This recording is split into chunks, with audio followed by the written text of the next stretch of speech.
Europe 1, il est 8h moins le quart. Il a fait les belles heures de Peugeot, en rallye notamment.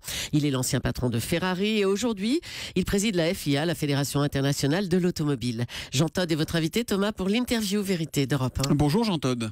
Bonjour Thomas. Pendant des années, on a cru que la Formule 1 était devenue un sport sûr et puis il y a eu l'accident de Jules Bianchi, la sortie de route de Fernando Alonso, victime d'une commotion cérébrale fin février.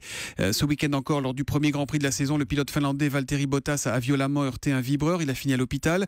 C'est la fatalité, c'est la faute à pas de chance ou y a-t-il vraiment des choses à améliorer encore sur les circuits ? Mais déjà, tous les matins, en se levant, il faut penser qu'est-ce qu'on peut faire de mieux pour améliorer la sécurité routière. Donc, je parle de sécurité routière, je suis sûr qu'on en parlera, mais la sécurité en compétition automobile, des progrès extraordinaires ont été faits. Mais cela étant, la compétition automobile reste et restera un sport dangereux. Alors c'est vrai, il est moins dangereux qu'il ne l'était il y a quelques décennies et des progrès sensationnels ont été faits. Il y a une quarantaine d'années, il ne se passait pas une saison de Formule 1 sans avoir 3-4 morts et des blessés. Aujourd'hui, eh bien, on a l'impression d'être étonné lorsqu'il y a un accident grave. Mais on sait que un accident grave peut se passer et malheureusement, on l'a vu et principalement, vous le disiez, lorsque Jules Bianchi a eu son accident en octobre dernier sur le circuit de Suzuka. Parmi les pistes, certains parlent de Formule 1 avec un cockpit fermé. Est-ce que c'est une piste sérieuse ? Est-ce qu'on verra ça un jour sur les circuits ? Alors, c'est ce que je vous disais, tous les matins, on se dit qu'est-ce qu'on peut faire de mieux et on pense éventuellement à un cockpit fermé, mais avant de prendre une décision, il faut s'assurer de ce que pourraient être les conséquences négatives en cas d'un accident avec un cockpit fermé. Pour on voit des pilote, accidents. notamment. Souvenez-vous, il y a 2 ans, un pilote au volant d'une voiture GT s'est tué aux 24 heures du Mans. Donc ce n'est pas le fait de conduire une voiture ouverte qui fait que l'accident va être plus grave. Vous évoquiez Jules Bianchi. Il y a une semaine, son père disait que son fils faisait de petits progrès, même si le pilote reste dans le coma. Nicolas, votre fils, est l'agent de Jules Bianchi. Est-ce que vous avez quelques autres nouvelles du pilote, du jeune Français ? Écoutez, oui, j'ai d'autres nouvelles, mais je pense que ça serait inopportun que le président de la FIA donne des nouvelles. C'est effectivement à la famille et aux proches qui sont les seuls habilités à donner des nouvelles. On s'en tiendra donc aux paroles du père de Jules Bianchi. Vous êtes, je le disais, le président de la Fédération Internationale Automobile, mais vous vous battez aussi pour la sécurité routière de monsieur et madame tout le monde. On voit que les chiffres de la mortalité sur nos routes repartent franchement à la hausse.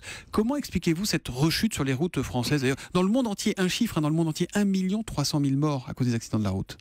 Et 80% de ces chiffres, c'est dans les pays en voie de développement. Effectivement, la FIA est le régulateur et le législateur du sport automobile, mais est également l'accompagnateur des automobilistes à travers le monde. Et nous avons beaucoup de clubs dans les 150 pays où nous sommes représentés qui sont uniquement au service des automobilistes et qui n'ont absolument rien à voir avec la compétition automobile. Parmi les fléaux de la société, il y a, on parle beaucoup d'Ebola, le sida, la malaria, la tuberculose, et on ne parle pas suffisamment des accidents sur la route.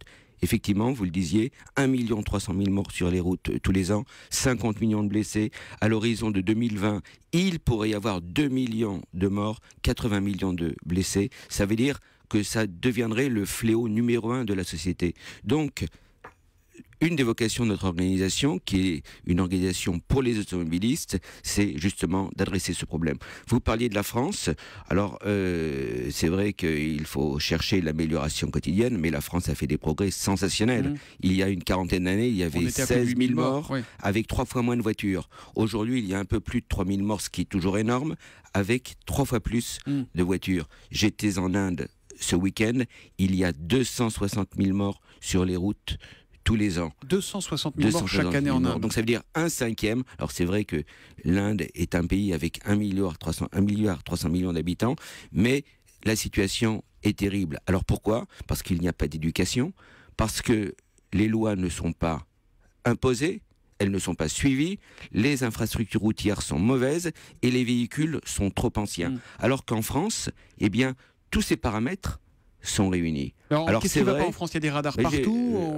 le taux d'alcoolémie est quasiment nul. Ce qui ne va pas, déjà, je ne serais pas aussi négatif. Je pense que ça va plutôt bien, il faut voir comment faire mieux aller les choses.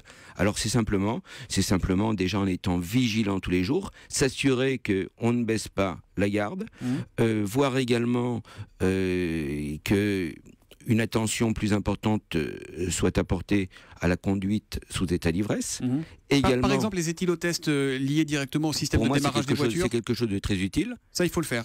Je suis tout à fait favorable à cette mesure.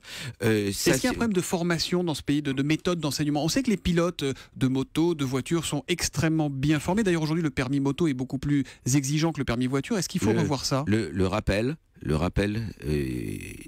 des mesures à prendre, des mesures à suivre, et puis peut-être une plus grande attention sur les routes, sur les réseaux secondaires. Aujourd'hui, sur les autoroutes, il y a pratiquement plus d'accidents. Alors que sur les réseaux secondaires, eh bien, il y a une vigilance une surveillance qui est moins importante, et il y a obligatoirement beaucoup plus d'accidents. On va voir des pilotes de F1 s'investir pour cette cause, Jean-Todt? Alors on va voir, d'ailleurs Lewis Hamilton a été le premier à s'engager, mais beaucoup de pilotes de sport automobile vont s'engager, mais pas uniquement des pilotes de sport automobile. Il y a Rafael Nadal qui va s'engager dans la compétition, dans la sécurité routière, compétition. Le lapsus révélateur chez Jean-Todt. Mais il y a beaucoup de champions qui vont justement œuvrer pour lancer un message très fort en faveur de la sécurité routière dans le monde. Ces champions roulent très vite sur les circuits, mais ils respectent les règles, eux aussi, quand ils sont sur les routes, il faut le dire. Voilà. Absolument. Ce qui se passe sur un circuit ne peut pas se passer sur les routes. Vous avez créé il y a 10 ans avec vos amis Michael Schumacher et le professeur Saillant l'ICM, Institut du cerveau et de la moelle épinière. C'est un de vos grands combats également. Pouvez-vous, sans trahir de secrets médicaux, nous donner ce matin quelques nouvelles de Michael Schumacher? Écoutez, je vous ferai la même réponse que pour Jules Bianchi. Michael Schumacher continue à se battre et il a autour de lui une femme extraordinaire, une famille. Bien sûr, je le vois régulièrement. Et vous avez un peu plus le sourire qu'avant, encore une fois, sans vouloir... Non, mais là... Vous savez qu'il y a beaucoup de fans et qu'on a envie d'avoir quelques nouvelles. On n'en a plus des nouvelles de Michael Schumacher. Il faut dire aux fans de respecter le combat de sa famille. Et de continuer à y croire. Et de continuer à y croire. Dernière question, la saison de F1 vient de reprendre. Il n'y a toujours pas de Grand Prix de France au calendrier. Il a disparu depuis 2008. À quand, monsieur le président français de la FIA, le retour d'un Grand Prix de France en F1 ? C'est dans les tuyaux ou pas ? Le président français de la FIA a des limites. Je sais. Donc, et parmi ces limites, le choix est fait entre le responsable des droits commerciaux, M. Eccleston, et les autorités locales. Donc, c'est un problème où la FIA n'intervient pas. La FIA est le régulateur et le législateur du sport automobile, et elle s'assure de la sécurité, elle s'assure du suivi des règlements. Je serais ravi, au contraire, qu'il y ait un Grand Prix en France. Vous le souhaitez, vous ? Mais bien sûr, tout ce que je peux faire pour l'encourager, je le ferai. Mais tout ça passe avant tout par des contacts entre le représentant des droits commerciaux et la France. Merci Jean-Todt d'être venu en direct sur Europe 1 ce matin. Les 10 règles d'or de la FIA, on peut tous s'engager à les soutenir. C'est ce combat que vous menez pour la sécurité routière en France, mais aussi dans le monde. On le rappelle, 1 300 000 morts chaque année. Merci, bonne journée à vous. Merci à vous.